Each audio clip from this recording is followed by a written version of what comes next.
ایک شرابی نوجوان تھا، گنہگار تھا، بدکار تھا، سیاکار تھا، اتنا تھا کہ اس نے ساری زندگی اپنے کریم رب کی ذات کو ایک سجدہ بھی نہیں کیا تھا۔ جب موت کا وقت قریب آیا تو اس نے اپنا سر اپنی ماں کی گود میں رکھا، اپنا سر ماں کی گود میں رکھ کر کہنے لگا، ماں ساری زندگی میں نے گناہوں میں گزاری ہے، ساری زندگی میں نے شراب پیتے ہوئے گزاری ہے، ساری زندگی میں نے اللہ کی نافرمانی کرنے میں گزاری ہے، ساری زندگی میری برباد ہو گئی ہے نادانی کی وجہ سے۔ ماں میرا موت کا وقت قریب ہے، میں مر گیا تو اپنے مرشد کے پاس جانا، سفارش کرانا کہ وہ میرا جنازہ آ کے خود ہی پڑھائے گا۔ صاحب ظاہر ہے کہ مرشد جب جنازہ پڑھانے کے لیے آئے گا تو 4 بندے بھی اس کے ساتھ ہوں گے، نہیں تو میرا جنازہ کون پڑھے گا؟ میں تو اتنا گنہگار ہوں، بدکار سیاکار ہوں، میں نے ساری زندگی شرابیں پیتے ہوئے اللہ کی نافرمانی کرتے ہوئے گزار دی۔ اللہ اکبر۔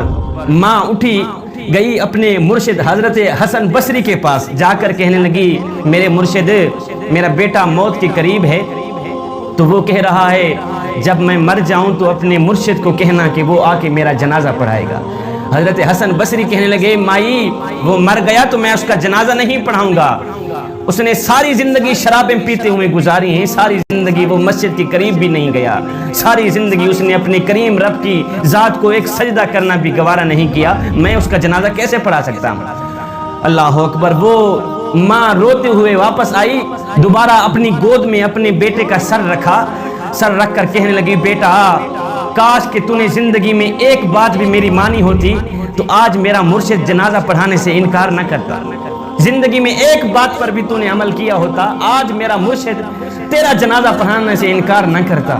میرا مرشد کہتا ہے کہ اس نے ساری زندگی اللہ کی نافرمانی میں گزاری ہے، شرابیں پیتے ہوئے گزاری ہے، میں اس کا جنازہ نہیں پڑھاتا۔ اللہ اکبر۔ نوجوان رونے لگ گیا۔ جوانوں سنو، نوجوان کی آنکھیں خون کے آنسو بہانے لگ گئی، ماں تڑپنے لگ گئی۔ نوجوان نے کہا، اماں جی ایک بات تو بتائیں۔ ماں کہنے لگی، جی بولو بیٹا کیا کہنا چاہتے ہو؟ نوجوان نے کہا، ماں مجھے اتنا بتا دے کہ میرے گناہ زیادہ ہیں یا میرے کریم رب کی رحمت زیادہ ہے؟ میرے گناہ زیادہ ہیں، میری بدکاریاں زیادہ ہیں یا اس کریم رب کی رحمت زیادہ ہے؟ ماں خاموش رہی، ماں نے کوئی جواب نہ دیا۔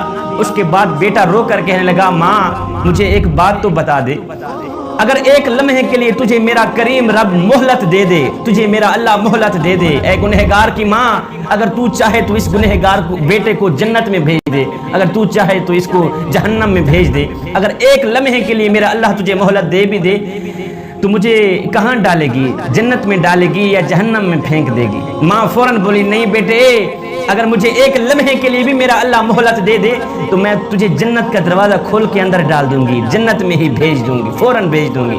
نوجوان تڑپ کر کہنے لگا، اماں جی جو خدا 70 ماؤں سے بھی زیادہ محبت کرنے والا ہے وہ مجھے جہنم میں کیسے ڈال سکتا ہے؟ تو ایک ماں جتنا پیار کرتی ہے وہ میرا کریم رب 70 ماؤں سے بھی زیادہ محبت کرتا ہے مجھ سے، وہ مجھے جہنم میں کیسے ڈالے گا؟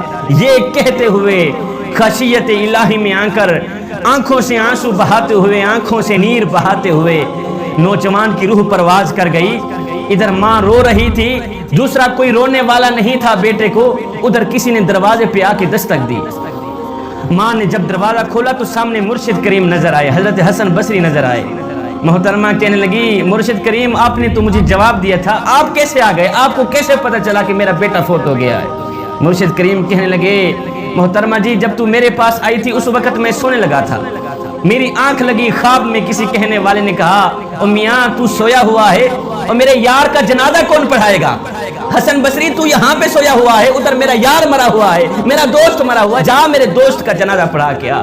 ہے ادھر ندامت کے 2 آنسو بہے تھے، ادھر ندامت اور شرمندگی خشیت الہی میں آ کر آنکھوں سے 2 آنسو بہے تھے، ادھر بخشش کا فیصلہ ہو گیا تھا، ادھر مغفرت کا فیصلہ ہو گیا تھا، ایک آنسو کی مار تھی، سارے کے سارے گناہ معاف کر دیے گئے۔ نوجوانو کریم رب کی چوکھٹ پہ آ گیا کرو، اپنا سر جھکا دیا کرو، خشیت الہی میں آ کر ایک آنسو بھی بہا دیا کرو۔